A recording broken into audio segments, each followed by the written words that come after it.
परम किमपि तत्त्वमहं न जाने। यं प्रभुसन्तमुनपेदमपेदकृत्यो द्वैपायनो विरहकातराजुहाव पुत्रैकतन्मयतया तरवोऽपि नेतुस्तं सर्वभूतहृदयं मुनिमानतोऽस्मि। गुरुर्ब्रह्मा गुरुर्विष्णु गुरुर्देवो महेश्वरः गुरुः साक्षात् परब्रह्म तस्मै श्री गुरवे नमः। गुरु सत्यनारायण भगवान की जय। एकदा नैमिषारण्ये विदेशयः शौनकादया प्रपक्षर्मुनया सर्वे पौराणिकं सूतं खलु। एक समय नैमिषारण्य तीर्थ में 88 ऋषि इकट्ठा हो गए और एकत्रित करने के लिए कलयुग आ रहा है। कलयुग में मनुष्यों के लिए बहुत कष्ट प्राप्त होगा। इस दुख से बचने के लिए मनुष्य को क्या उपाय करना चाहिए? ऐसा 88 ऋषि नैमिष नाम के वन में बैठ करके विचार कर रहे थे, लेकिन कोई निर्णय नहीं ले पा रहे।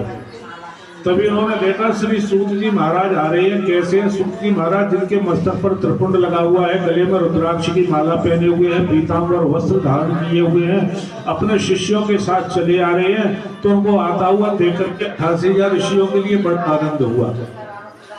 और जैसे ही सूत जी महाराज उन ऋषियों के समीप आए तो सभी ऋषि उठ करके खड़े हो गए।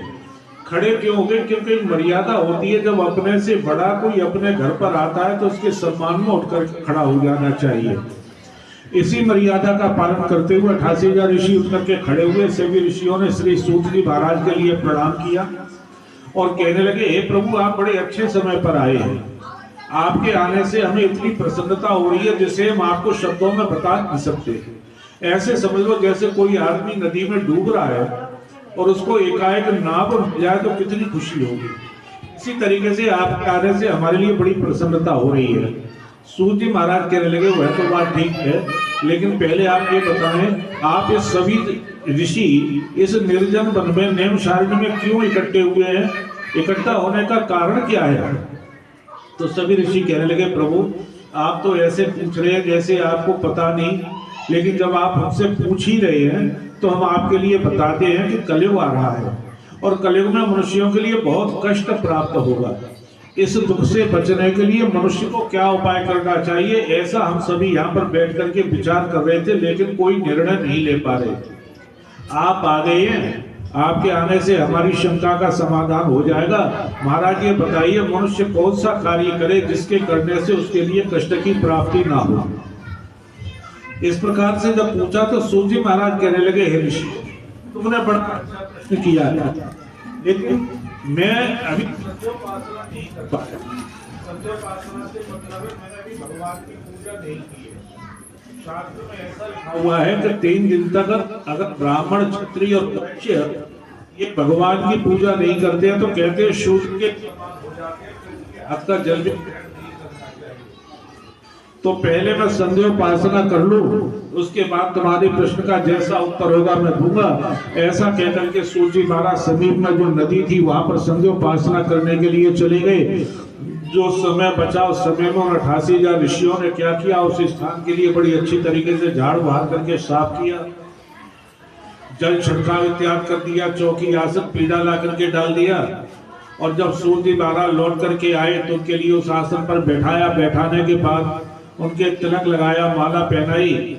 पुनः उसी प्रश्न को सभी ऋषियों ने दोहराया, महाराज अब आप ये बताइए, मनुष्य कौन सा कार्य करे जिसके करने से उनके लिए दुख न मिले? तो सूत जी महाराज कहने लगे, हे ऋषियों, जैसे आज आप हमसे पूछ रहे हैं, इसी प्रकार से एक बार नारद जी ने भी भगवान विष्णु से पूछा था और जैसे प्रश्न का उत्तर दिया था, ठीक उसी तरीके से आपको बता रहा हूँ कि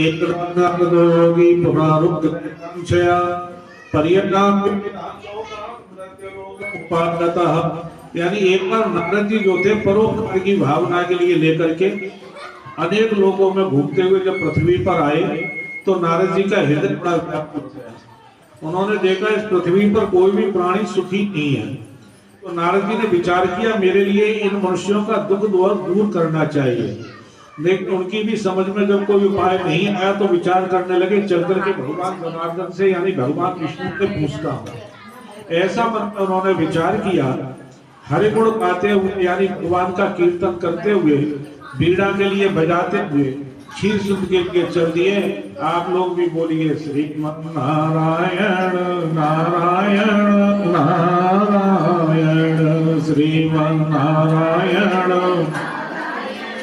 नारायण, लक्ष्मी नारायण नारायण नारायण, लक्ष्मी नारायण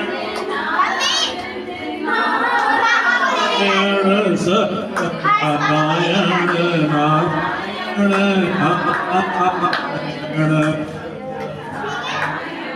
नारायण चले जाते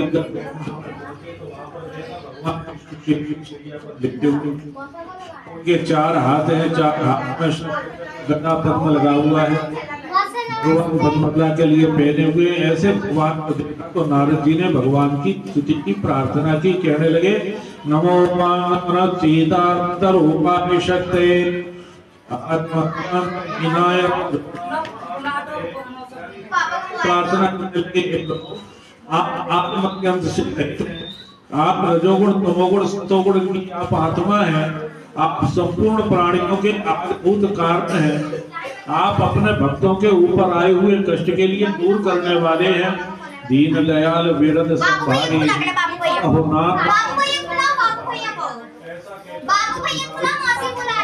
प्रणाम किया।